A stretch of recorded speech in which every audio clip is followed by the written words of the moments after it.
Justice League Dark 24. Ram V writing with Amanki and Hulpin on the art. Probably butchered that name, but I did my best. That's okay. Close enough. So, Connor, after 3 issues of sitting with his thumb shoved squarely up his ass, is going to finally talk about. I can't be comfortable, bud. No, I was just watching the snooker. I was quite happy. I mean, you guys can carry on if you want. I can't talk about Justice League Dark. You have to tag in. I can. Just before we even get to the issue, this is the first time I've really noticed it just say V on the front cover for the credits. Right. And it threw me for a second. V from V for Vendetta is right in the book. Sure. That explains all the alliteration with the words that start with V. Yes. It's still Ram the Fifth in my brain. Like I can't. I keep thinking that as well. Right. But anyways, this issue, which I just want to point out, which normally we don't point out issue titles, right? But this one's called As Above, So Below, which is something that I've learned from listening to paranormal stuff. So I do like that both Tynan and now Ram V, they are tying some black magic-y or from the real world into this. Something on that, you mentioned first Tynan and now Ram V. It's been a few issues of Ram V now, and it feels like, no, this book hasn't skipped a beat. This is just, it's obviously continuing threads from Tynan stuff, but it also feels like, no, it's definitely doing not just that, it's doing its own stuff as well. Yeah, this feels like it's the first time that it is addressing stuff. So like, you feel like the other kind are going to be, however long this book runs, they're going to be in the background. They're kind of what the team's about.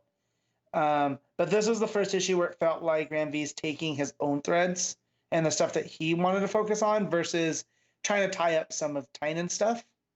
There's some teasers and solicits in the future that, again, this is teasers and solicits, not even like confirmation of anything. So grain of salt that maybe Zatanna will be dying in like November. Maybe. Or October, maybe. October, November. Right. But, yeah. Which, seeing what this story is, maybe kind of lines up, because this story is about her obsession with trying to, free her father from the other kind. Right. But so it starts with her it starts with the burning Zatara, which is just ghastly. It's a fantastic homage image to the original Books of Magic series. Okay. Which had a page very much like this with Zatara stood there doing a trick kind of thing with narration around it. Okay. Well, that's real cool. Yeah. But then it jumps to what almost looks like the Tower of Fate. Does, but completely obliterated with Wonder Woman fighting the Upside Down Man, with the rest, her and Zatanna, with the rest of the league kind of just all around. But Constantine's there. That threw me for a second at first. I was like, why is Constantine there? He just left. And then, it goes to the next page. It's, 1 week ago. So, okay, fine, we're doing that. Right. But it's also Man-Bat, which I'm glad to see. We haven't had him in this book for a minute. So yeah, he's kind of been out of commission for a while. To see there. But yeah, and we get this awesome page of the 1 week ago of Diana on, pulling a Batman almost, standing on the ledge of a roof, watching the sun either rise or set. I can't tell what direction. But it's got narration from Bobo about, what they've been doing and what it means, which is nice. It's another kind of setup, kind of like we talked about with, one of the other books. Like, this is what's been going on here, in case you just picked this up. Yeah. But it's got Detective Chimp and Wonder Woman talking about, all the stuff that they've kind of messed up on, and it's almost her questioning if they've done the right thing. It's more she's questioning herself and whether or not she was right to start this team and try it. And Bobo basically is like, hey, look, the rest of us are kind of here, but you're the one that, like I say, you're the one that started the team and anchored it. If you put up a good front, the rest of us will follow. But if you crumble, that's it. We're all done for. Right. And so, and she's been pretty key from the start, right? Because you have the whole Hecate thing where she has a piece of Hecate in her, and that comes into play later. But he also talks about what Zatanna's been doing, that she showed up at the Oblivion Bar, because ever since Constantine took off, she's been kind of a wreck, um, and that she came to pick up something that he had to obtain, and it's like the spell on paper that ends up becoming like this demon creature that they have to fight in the Oblivion Bar, which is a real fun page. Yeah, and just them like sitting underneath the body of the demon at the end looks fantastic. And then she picks up a bottle of what looks like Jack. It is, yeah, and leaves. And Bo is like, well, she didn't even really say thank you. She just kind of gave me a peck on the cheek and left, which is very unlike her. So we're starting to get to the point where it's almost Zatanna's lost herself in this obsession. And we do see that she went back to her, the theater that she was headlining before all this started, when Diana went to talk with her and recruit her. And she has this, conspiracy board of just all this different magic stuff. And we find out that this thing that she picked up from Bobo is Levi's Seal of Solomon. And then she says, the title, which as above, so below, which basically means anything you do on one plane affects another plane. Yeah, right. And then there's some backwards constant magic of as in one, so in the other, which is assuming a pairing to that phrase. Right. And we get the sort that she's trying to locate her dad wherever he is, because as we learned that he had made a deal basically to save her, right? Yeah. Like he kind of sacrificed himself, and that put all of this on her. And Constantine was part of it, so she feels a little bit betrayed. And she tries to go there, and it doesn't work. And you from the way that the bubbles are, she's kind of sauced. She's not of her full mind. And she can't get it to work, the spell, no matter what she does. And she yells out that she's not going to give up. This is where we cut away now to Bobo's was in Chimp. Yep. Which sorry, Bobo's in Manbat. There. My brain, as soon as I said it, I was like, that wasn't right. And now we get to the Man-Bat that I've loved, is the half scientist, half Man-Bat. Yeah. And he's found out that not only is Swamp Thing back, but he's even stronger now. And after doing some experiments, he's found out that it's called endosymbiosis. And he explains that to Detective Chimp, that it seems like the reason Swamp Thing's stronger is all the other parliaments are actually working together. Yeah, they're part of him. So he's got a little bit of the red, like presumably in some, microbes maybe, or so on. And he's going back to places that were ruined. And, and he dropped some names, which I don't quite remember. They must be Swamp Thingy things, but like Rosewood and Kinniscook and Halma. And he's returning to them to adjust the darkness that's bubbling beneath. So, you got Swamp Thing going on this mission now even stronger to right the things from before. And I got a good laugh in this section as well, which doesn't always happen in this book, because it's, dealing with some terrible stuff usually. But it's when Man-Bat's like, so something was acting weird. So I took a tissue sample.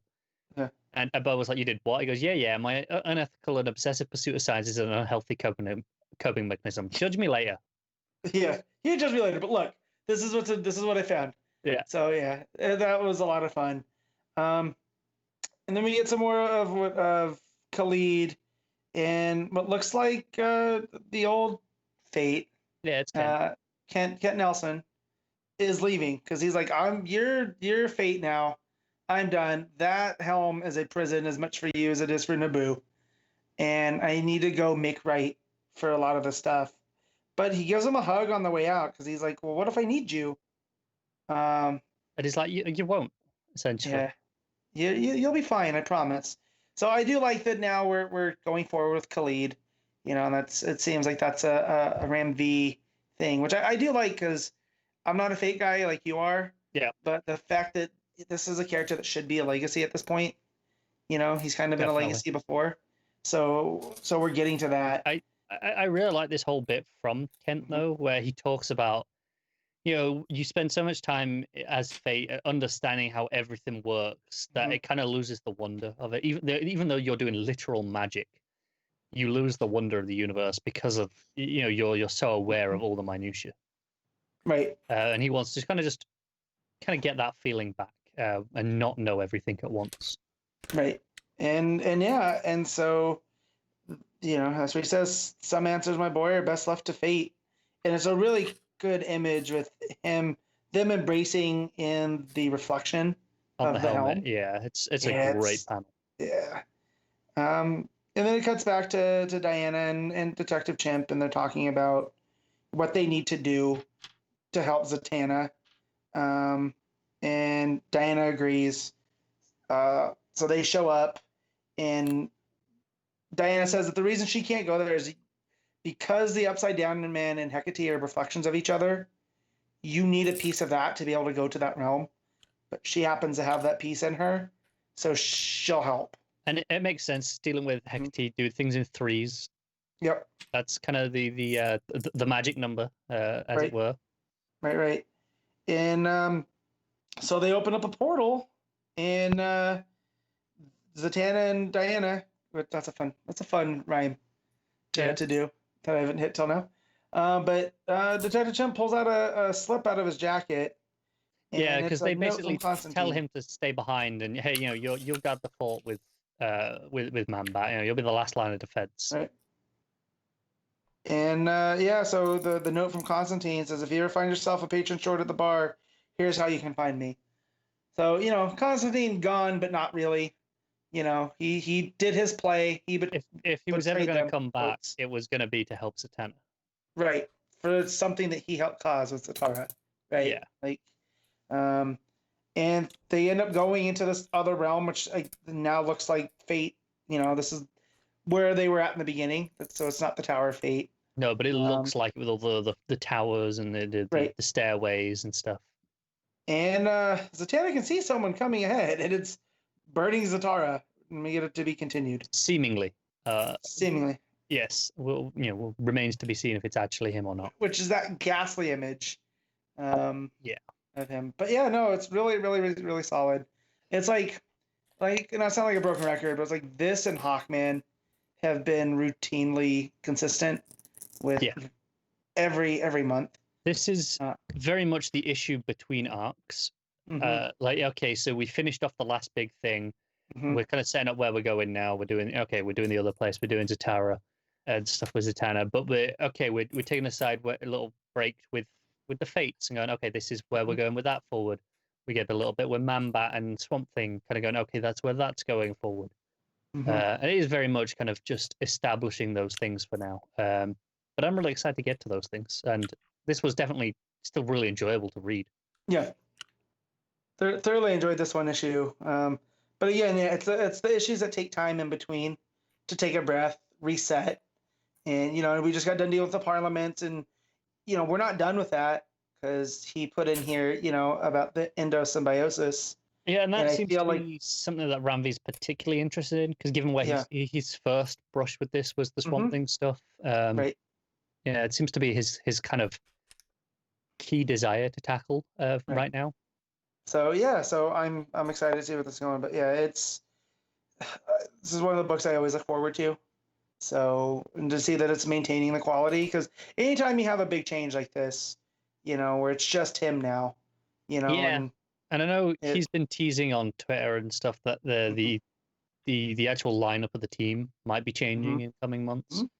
Now, that said, I don't want him to kill Zatanna, but if she's gone in a way where it looks to the team that she's dead, but we all know, that would be nice.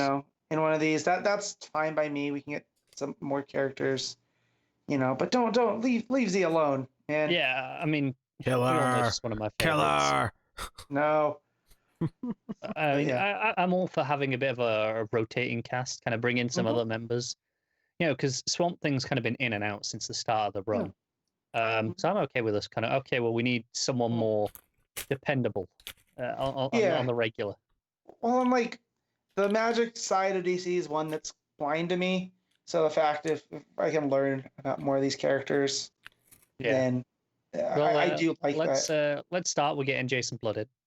Yeah, true. That'd be fine by me. Fun. Yeah. Any really of the Demon Knights. Just go back to that Paul Cornell. pull some of those characters out. Oh, we'll be good to go. So good. Which did we talk about on Hawkman that originally when he goes to see Xanadu, it was supposed to be Zatanna, and then because of Xanadu's power set, he decided to change her. I don't think I knew that. Yeah, okay. So I read that on Twitter because someone was talking about him and Zatanna for some reason in Hawkman, and he goes, "Oh, weirdly, I was going to use Zatanna, or like if he had ever planned to use Zatanna or whatever." And he goes, "Yeah, in that first arc, it was going to use Zatanna instead of Xanadu, but the fact that Zatanna or Xanadu is so long lived, it would play with the different reincarnations of Carter Better. more Yeah, than makes sense. Zatanna, and it worked itself out." So, maybe in the future. So you want to rotate these characters in that way. It's why, kind of back in the beginning of the show, we were talking about why we like that era of DC. It's because that stuff would happen more. Characters would come in and out, and they'd pop up in other books. Quite fortunate in terms of that side of books in the New 52 early on, where we had Demon Knights, we had that really good Justice League Dark stuff. Yeah. So yeah, I wouldn't mind kind of more of that. Yeah. So cool. What's your rating Justice League Dark? It's a solid 8 from me. Nice. Yeah, I'm gonna go a little bit higher. Give it 8.5. Just for Man-Bat. Man-Bat alone.